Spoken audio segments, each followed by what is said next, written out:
Hello, everyone, and welcome back to the Never Miss a Monday podcast. I am your host, Stacey Garcia, and today's episode is going to be an incredibly powerful conversation about inner peace, personal responsibility, and the idea that real change in the world begins within each one of us. I am so excited to introduce you to today's guest, Barbara With. Barbara is an international peace activist, award-winning author, researcher, and public speaker known for her work in consciousness, compassion, and conflict transformation. She is the co-founder of Conflict Revolution, a method that teaches how resolving our internal conflicts can help create peace on a global scale. Barbara has spent decades teaching the map of human consciousness, the science of compassion, and sharing insights from her work as a psychic channel, including channeling Albert Einstein's teachings on consciousness and unified field theory. Her mission is beautifully simple and incredibly powerful. World peace begins with inner peace, one person at a time. Barbara, welcome to the show. Hi, Stacey. Thanks for having me. It's my absolute pleasure. I just can't wait to learn everything about you. Your path is so incredibly unique. Musician, author, peace activist, psychic channel. Can you share how your journey in this work began? It really began with the music. I started writing music when I was 12, had been teaching myself piano, got out of high school, went right out on the road as a performer, and this is back in the 70s. So all I wanted to do was be a rock star. That was my Oh, whole goal. And along the way, I got introduced to psychic work, not because I was looking, but a friend of mine's mom was a psychic. We didn't call her a channel back then, but he's like, "Come and see what my mom does." mm, And so I went, and she would close her eyes, and she had this beautiful picture of Jesus, and she'd light the candle, and she would not remember what she said, but mm, it was like she had been in my head, and I had come from a very traumatic upbringing. And so working with her through the years was really about finding self-love, mhm. finding how to self-care, which was something no one taught me in my life. So that's how I got introduced to psychic work. But as I tell people, channeling, like I do, is a much broader thing. When I was writing music, I was channeling. Mhm. When we do mathematics, we channel. We channel in our lives anyway. But I was able to expand the gift into something that I Mm. could eventually do like my mentor did. That's amazing. So, how did you first discover your ability to channel? I was in the middle of writing a rather contentious letter to my friend. I was kind of mad at her, and I was telling her how bad it is to make judgments. And suddenly my hand started typing these beautiful words about, because Mm, when we make judgments, like the lens of an eye, it closes down and you only see a mhm, small amount. And so open up, the universe is mm, waiting. And because I knew what it was, I knew what it was, but it was still like, and I said, mhm, "Well, who are you?" And they said, "Sound." And Eunice had taught me I was an antenna. There mhm, wasn't anything or one, it was just that kind of thing. So sound, I thought, I can live with that because mhm. I've been writing music forever and I work in the world of sound and I'm okay with that. And from there, I eventually started talking like Eunice did, and I became a practicing psychic. Wow, that is so wild. So it's not something that you felt at a young age that you had a very strong intuition. It just kind of, how old were you, if you don't mind me asking, when you started tapping in? Um, when I first automatic write spontaneously, I think I was 32. Very cool. Yeah, that is so neat. So I don't know if you know about me, but I got into the world of Reiki just a year ago. I became a Reiki master. And that happened during a cancer journey that I went through. And that was part of my healing path. And I just like you with your mentor, I was like, what is this? This is so amazing. I want to learn how to do this. And I always felt like I had a strong intuition that maybe was buried for a while. And it was kind of a journey of reintroducing myself to myself, if you will. It felt like I was kind of coming home.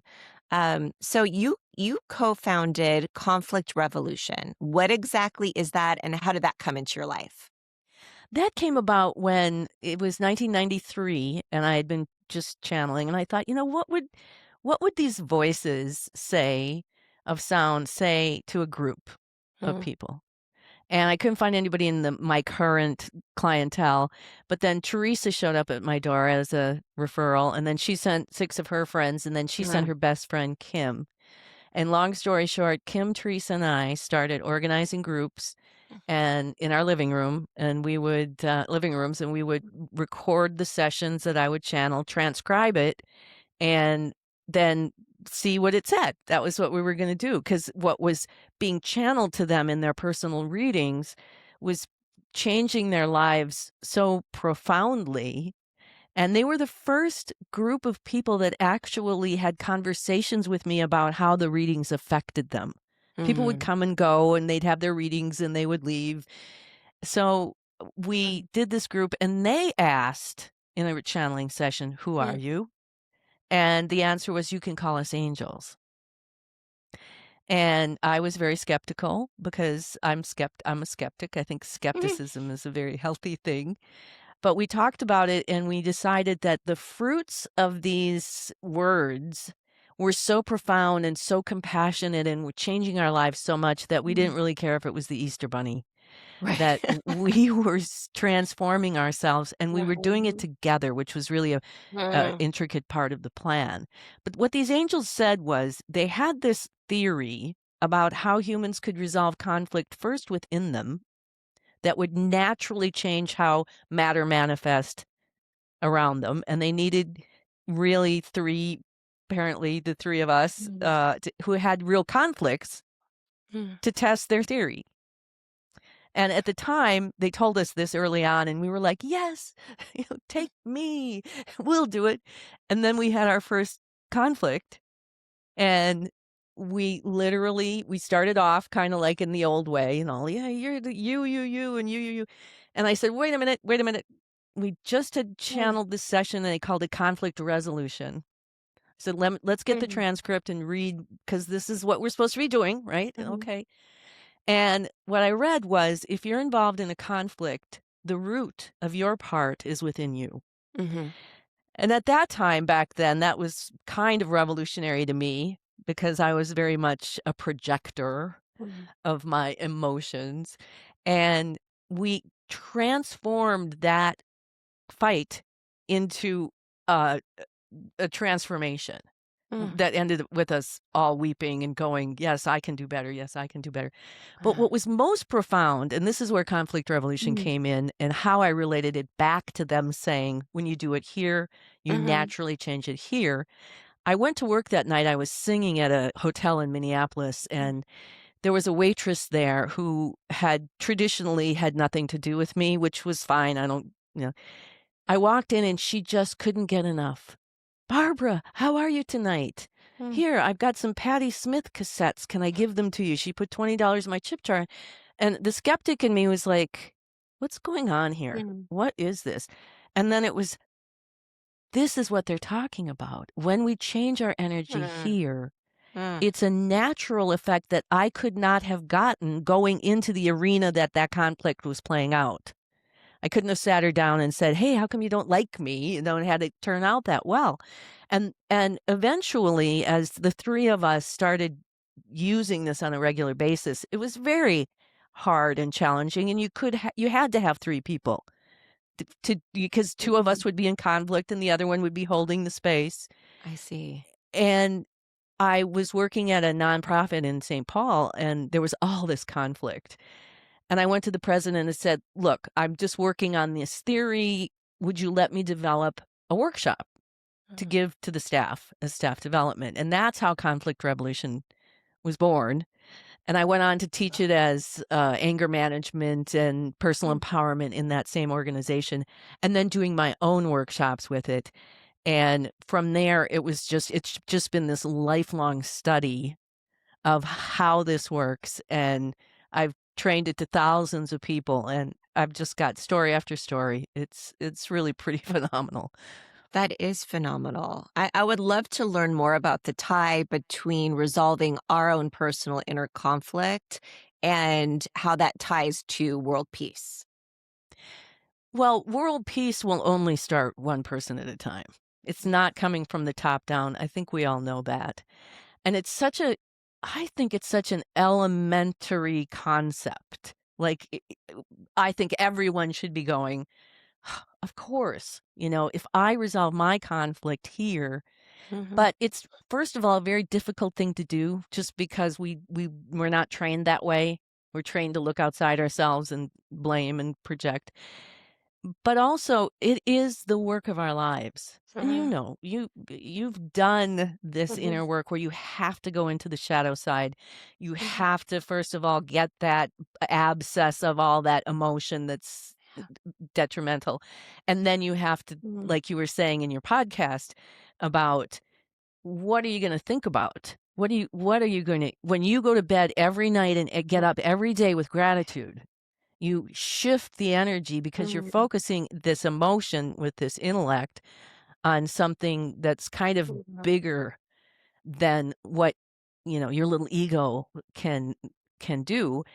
And mhm, later on, when I learned that I could talk to Einstein, which is a whole nother story, I did a book in 2005 called Imagining Einstein: Essays on M Theory, World Peace, and the Science of Compassion, thinking, hey, let's just do a book with Einstein, see what he says. And he brought mhm, forth this unified field theory with, as you said, the maps of human consciousness mhm, and this scientific quantifiable definition of compassion with a capital C as the fifth fundamental force of the universe. And what that was mhm, his theory as to why and how, when we do this inside, it naturally manifests something different outside ourselves. And it's not brain surgery to think that if I walk into a mhm, room and I'm all kinds of like this and I'm barking at mhm, people, I'm going to mhm. create one. And if I walk into the room truly shining with compassion, I'm going to create another reality. So it's easy to understand. It's a little more difficult to implement. Oh, I couldn't agree more with that. So for everyone listening, can you describe like the math of human consciousness? What does that mean in simple terms?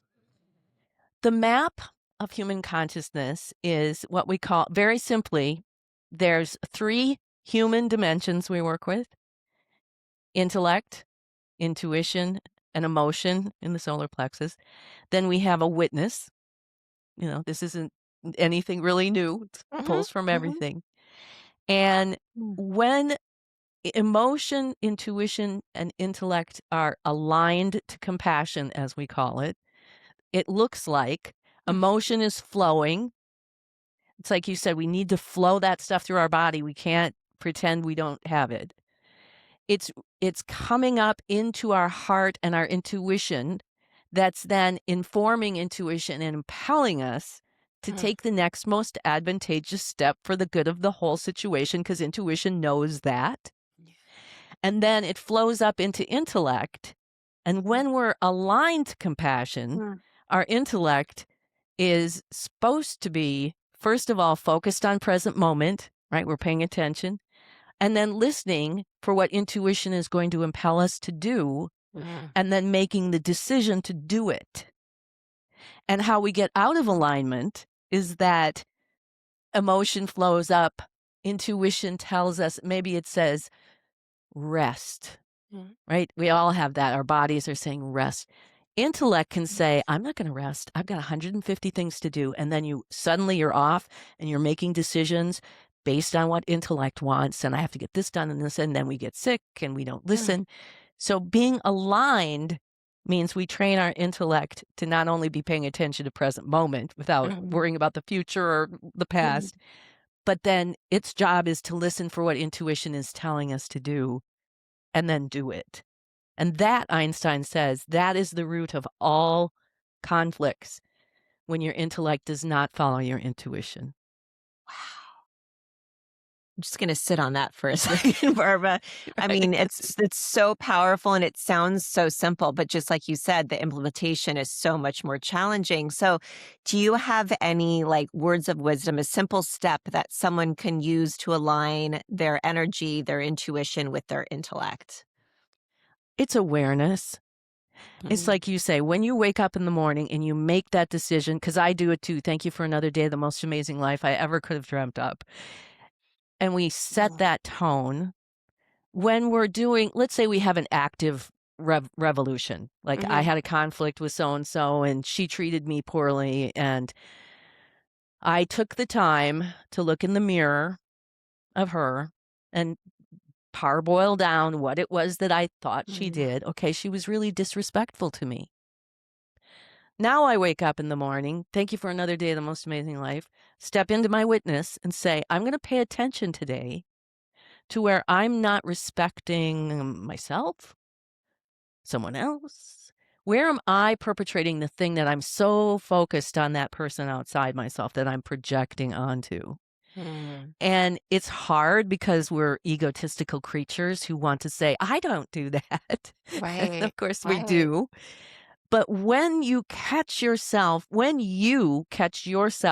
the act intentionally of not being respectful, and you have that aha moment of, look at me not respecting my own intuition, that is the most powerful transformation anybody can make. We can have people do stuff to us. I can do Mhm. readings for you. We can do Reiki. But when you find it Mhm. intentionally with the intention to change it and align it so that Mhm. now you are going to respect, then you change on a root level and incrementally over time, you're Mm. changing the whole operating system till theoretically, and I guess I would say I'm Mhm. the proof of this, is that you align yourself and your life becomes something that um, is aligned to compassion and it manifests in that way, starting with our own joy, starting with our own gratitude that changes every single day in how we relate to it and how we manifest.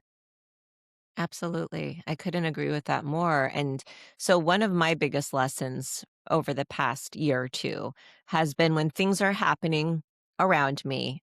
I think our natural reaction is to say, why is this happening to me? But I'm trying to say, what is this trying to teach me? And trying to find the lesson. And correct me if I'm wrong, but maybe the compassion um, of all of this is not only compassion towards others once you start reflecting, but also compassion in yourself to put your ego down and to really look inside. And that's how the inner growth happens as well. And I think that's the first thing. Yes, we want to have compassion for other people, but we can't Mhm. give what we don't have. Yes.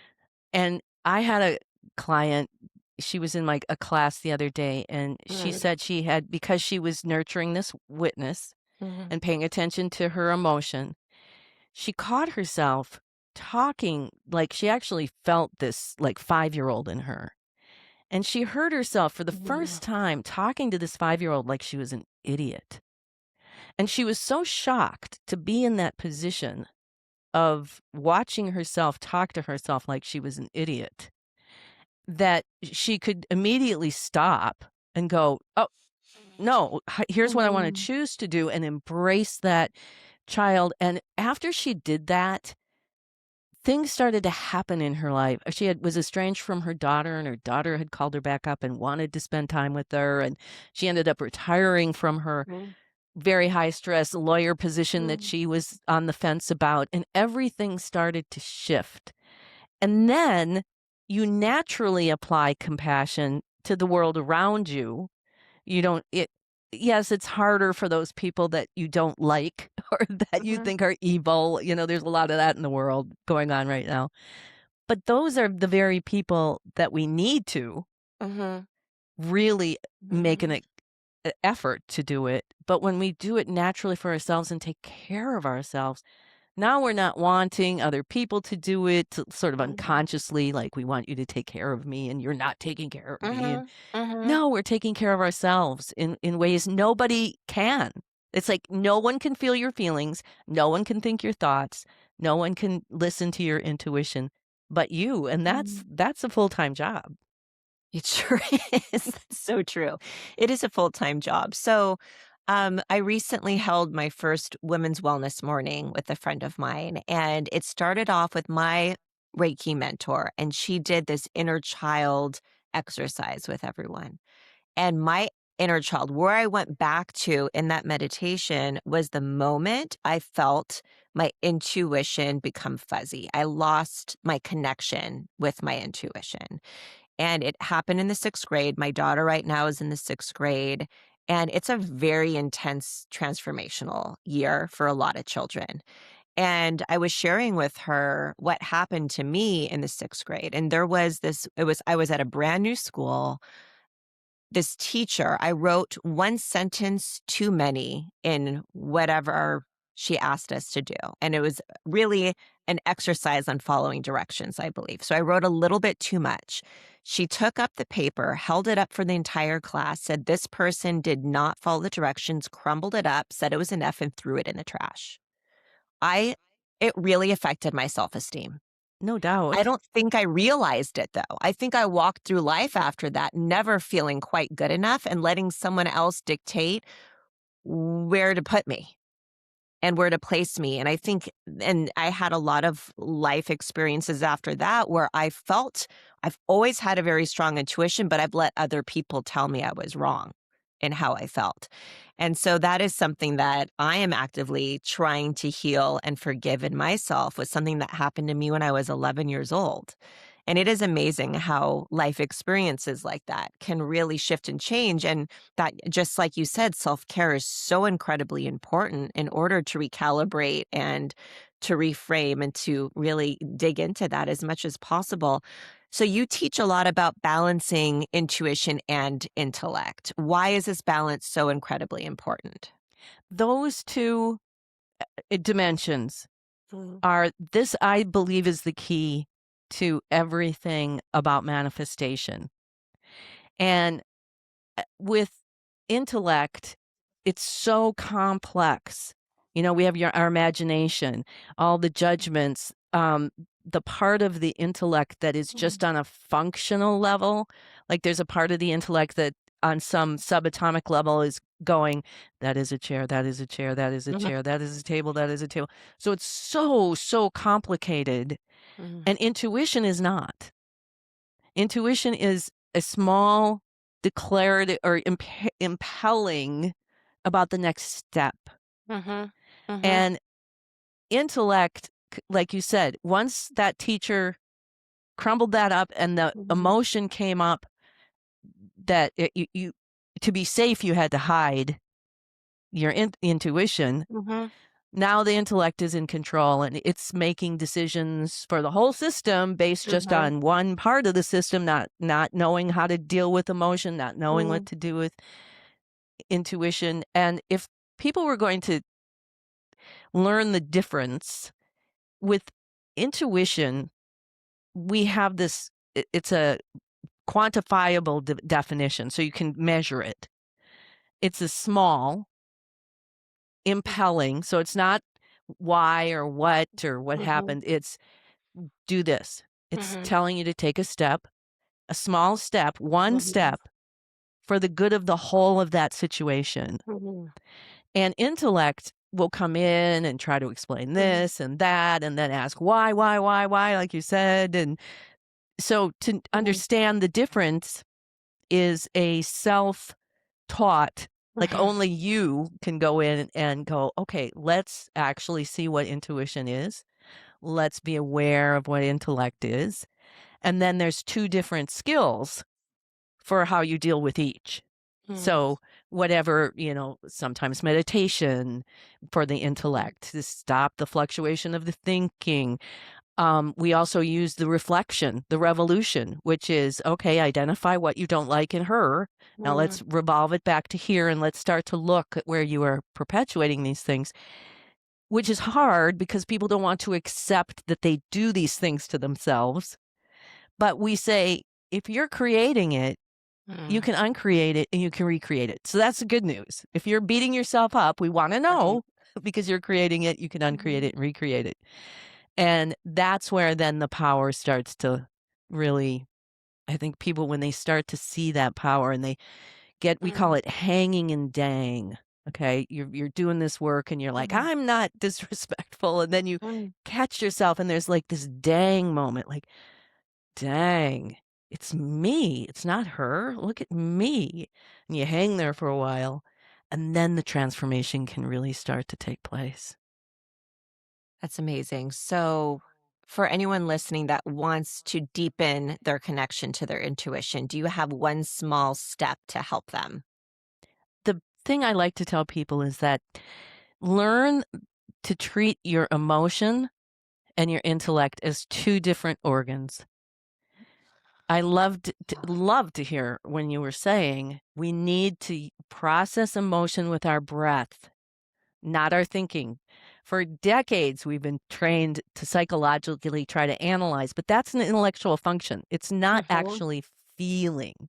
mhm, So once you start to really feel, however you do it, me, I have little sayings like, I don't need to know why I'm mad. I just need to sit here and breathe it mm, mhm, and let it move. It detaches from the intellect. So that starts to weaken that grip mm, that we have when we get obsessive, right, about someone doing something.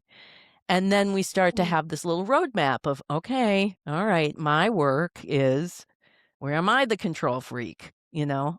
mm. And those two things I think are probably the most revolutionary part of the whole process because then you open it up and intuition can just begin to flow. You don't even have to do anything. It just starts to flow and you Mhm. can feel it and see the effects of it.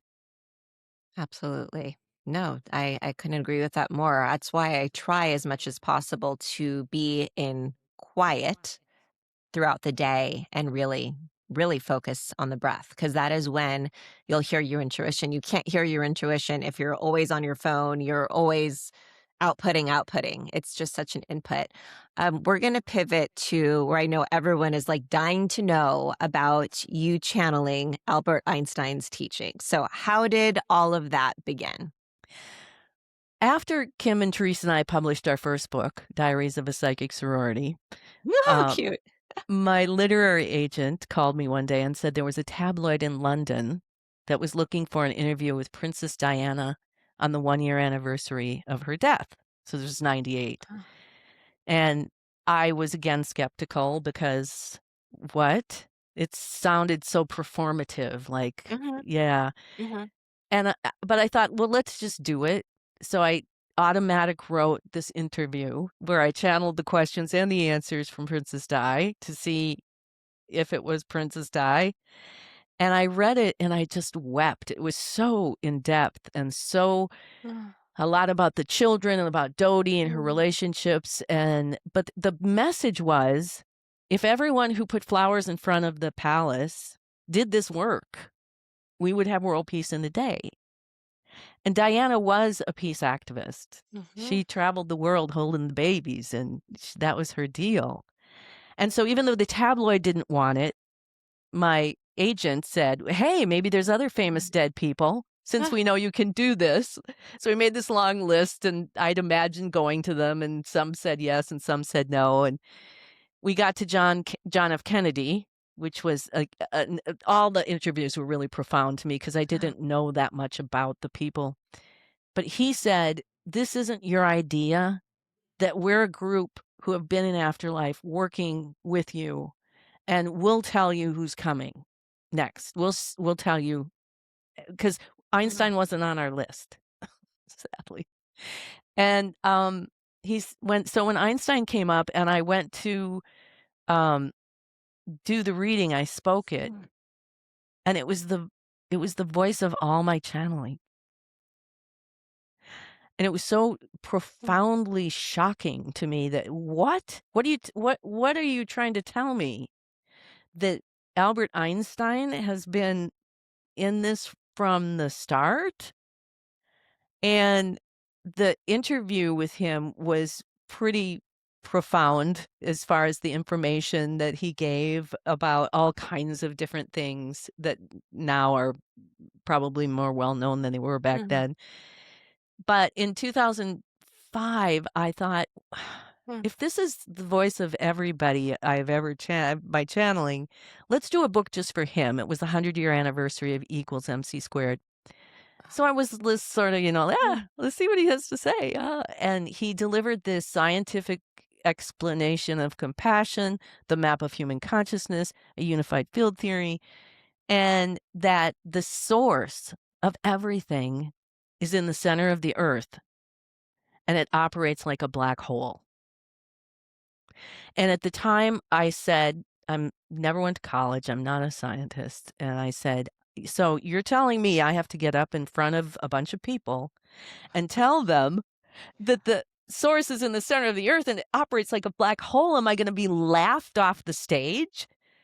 But I had come this far with this magnificent story that was totally unexpected. I mean, I never expected to be asked to do an interview with Princess Di that would lead to Mm. that, that I trusted it. And Mm. long story short, last summer I spoke at the Science of Consciousness conference in Barcelona. Oh, It was wow. put on, it was a 31st year, but by the University of Arizona Tucson Astrophysicist Department. They've been looking for the source of consciousness.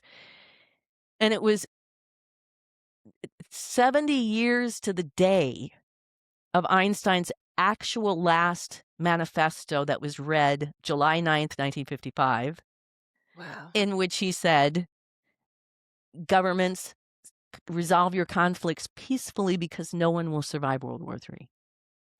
And when I got on that stage and the room Mm. was packed, and I was telling the story about 2005 and about I have to stand on the stage and tell people that it's the black hole, 3 people leapt up. Yes, yes, yes, it's a black hole. Yes, yes, it's the center of the earth. I was like, okay, all right, Wow. okay. It's my whole life, but I was vindicated, and something incredibly deep shifted in my life in that moment, like some part of my journey had come to a close. Oh, wow. Like I proved it. Now I know for sure.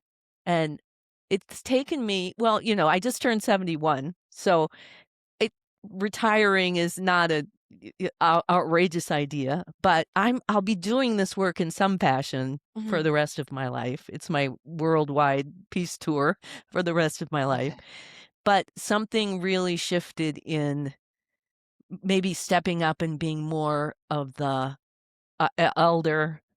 I love having these conversations with you, brilliant, brilliant young people who obviously benefited from some of my struggle. And just keep it coming, keep people exploring and opening their minds and being their own guinea pig. And Yeah. self-care, I think, is the biggest. All that scientific stuff is great. It's such an honor. I'm very humbled. But if I can help people take care of themselves, that's like the biggest shift I think that we can do.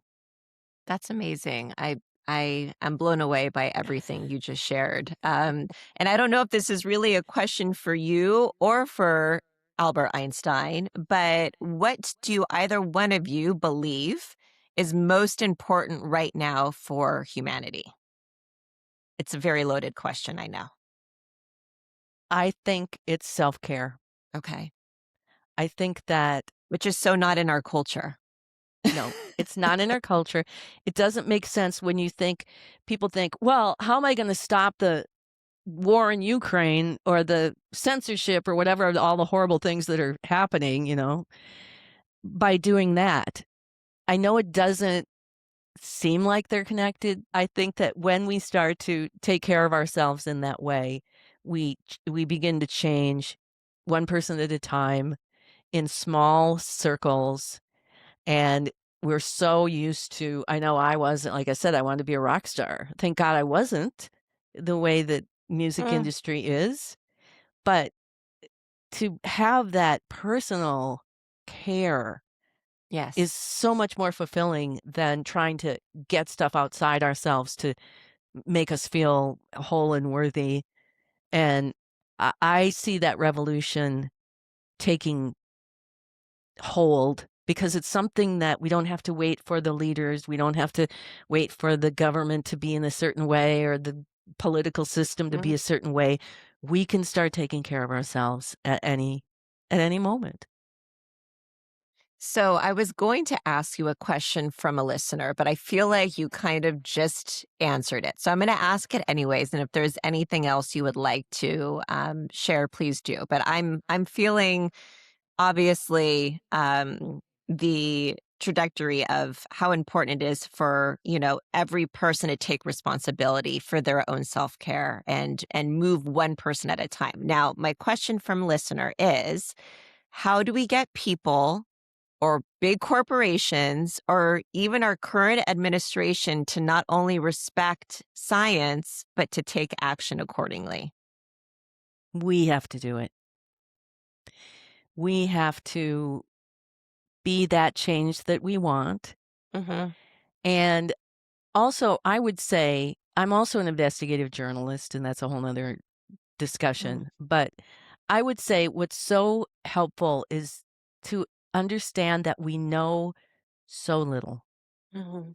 We have a we get this idea of our government or somebody in power or one side or the other, and we're so sure, and it's driven by an emotion. And when we realize that, there's a lot you don't know of Mhm. what's going on, Mhm. and so back away a little bit, turn the focus back to self, Mhm. and become that change. And I think that when we get to the end and we get to our deathbed, and we do this exercise a lot in readings that I give, it's like, imagine you're on your deathbed Mhm. and you're looking back.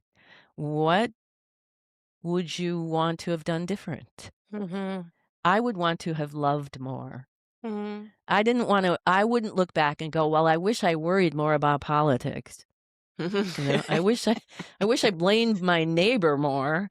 Mhm. No, I wish I had loved myself more so that I could live a full, rich, deep, fulfilled life, and at the end of it, be able to take that next step knowing that I did my very best. Absolutely. I was thinking about when you were just describing this and really starting with yourself. I have quite a schlep to my kids' school every day. And when we're on the 101 freeway, there's this one overpass, and the kids and I always get so excited because every day, I don't know how many, there must be 20 to 30 people that look retired, start coming up and setting up on our way there. So we're talking about 7:30 in the morning. And then on my way back, my kids usually don't get to see the message, but they have a message on both sides of the freeway pass, and it's different every single day. And it's a beautiful message, and everyone just kind of slows down and reads it. And I was just thinking, number one, that I could see my mother doing something like that. I would love to be in a movement like that as well, where I'm putting my energy just to, and it's all loving sentiments. And so I would love to kind of pivot to your world tour, your world peace tour. What inspired the mission, and what do you believe humanity is being called to learn right now? The mission was inspired in 2023, and I think we just Mhm. come out of COVID, which was sort of a nightmare, and I thought, I've been doing this work for decades, and I've also done other things throughout my whole life, but I thought, I need to focus on bringing Mm, this incredible information I have to the world, so I'm gonna mm, put aside all my little side gigs, and I'm gonna focus just on this. So on July 9th, 2023, I opened up and channeled the opening, and I started traveling. And sometimes I mm, traveled for work as far as, people would hire me and I would present at conferences. And other times I mm, traveled like the winter of 2024. I pet sat my way across the UK. mm. and in the process met a ton of people. If you ever go to the UK, and the thrift stores are everywhere, and it's a great place Mm, to start conversation. And I came to a point now, it's been 3 years, almost 3 years, I'm coming up on it, realizing I'm never gonna stop, however I do it. But the the message is the mm, same as it was in day 1. If you're involved in a conflict, the root of your part of it is within mm, you. So go on in there and mhm, see the change that you can be and the influence you can mhm, be. And I know you know that what you've been doing, you do it for your children and you want to influence your children, but what the most powerful influence is the example that you're setting, not just the words that you're saying. absolutely. And you see that in your children. You see Mhm, them just like this whole new generation that just mhm, fills your heart up to know that the mhm. struggles that you had and the successes Right. you brought, you're passing on. And that's the Mm. next piece, of course, right? That we're examples for the kids. I couldn't agree with that more. So tell me, Barbara, what is one or two daily practices that you do every day to stay grounded and aligned? A lot of breathing, a lot of conscientious Mhm, breathing, and not just setting time aside. But mhm, conflict resolution is meant to be like a daily awareness so that I can know when I get super triggered. mhm, I stomp on some sidewalks, I admit, mhm, but breathing and releasing and moving that energy. And then, as hard as it is, and it's still hard after all these years to do my revolution when I get triggered. And I've been triggered the past couple of weeks, 3 weeks, I've been in this trigger of the political situation mhm. here. And I'm in a situation where, this side is feeling in this organization this way, and this side is feeling this way. And I just have to keep doing my revolution. And when I think they're clueless, then I go, all right, what part of you is completely clueless? And it's a tight little rev because I gotta Mhm. love them. And I don't mean that like shaming myself, but if I'm gonna be aligned, if I'm gonna be truly not a hypocrite, then I have to love them. And that's a lot harder to do than pointing my finger at them and calling them clueless. Absolutely. So, what is one belief that you had to release to become who you are today? I had to release the control of external factors Mhm, and mhm. shift it to the control of my domain. And that completely transformed my whole life and who I am. Thank you, Barbara. Thank you so much. I just am taking this whole conversation in, and I'm so blessed it's recorded so I can listen to it whenever I need an actual reminder. So, if listeners were taking away just one message from today's conversation, what would you want it to be? You can make that difference. Do not ever, ever, ever underestimate the importance of that work that we do on ourselves that seems so rigorous and difficult and frustrating and like we're not making a difference. Don't ever go there. Know that that is the most important work that we can do. Amen to that. Where can everyone find you, follow you, join your movement? Come to barbarawith.com, with like the preposition, WITH. I've got right up on the right-hand corner, it's called the Conflict Revolution Challenge, and you can click through to that. You can download a free instructions and a free journal so that Mm. you can experiment with yourself. And if anybody, including yourself, would like to have a reading, you can use Einstein 40 and get 40% off Oh, amazing. one I'll of my put that in readings. the show notes for Yes. sure. Well, Yes. this was the most amazing conversation, Barbara. I appreciate sharing your wisdom and your energy and your spirit with us. Thank you so much for being here. Thank you, Stacey, and keep up the great work. Thank you.